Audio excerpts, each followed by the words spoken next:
nits a l'imaginació. Sí, coneixia el cicle. De fet, el nostre projecte ja té 5 anys i portant temps intentant tocar, perquè és un cicle molt xulo i sempre porten grups molt guais i volíem ser-hi, sí o sí. Al final és un cicle també molt familiar i que hi hem vingut com a públic. Fa molta il·lusió també aquest any estar-hi tocant amb Salvanua. És un cicle que porta ja 20 anys i des de fa 2, aquest és el segon any que fan lo del Sona UB per fer de taloners dels de vespres. El Sona UB és un concurs que hi poden participar totes les persones que són comunitat UB, no? No només estudiants, però també professors, personal docent, personal administratiu.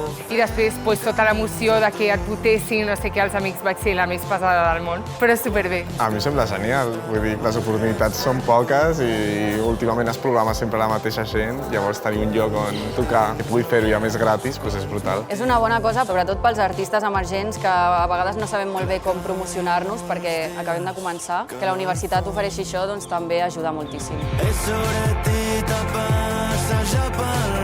Es un festival de música al aire libre en los jardines de la UB, que son muy bonitos. Todos pueden entrar, todos pueden disfrutar de la música que hacen aquí y tomar una cerveza. Jo vaig estudiar, soc antiga alumne de la UB. Veig que es van fent temporada d'estiu, temporada d'hivern i veig que, no sé, que sempre està actiu. Gratuïta en aquest lloc, que és idíl·lic. Al mig de Barna. A Barcelona, a l'estiu. Està fresquet aquí. Sempre tant en va.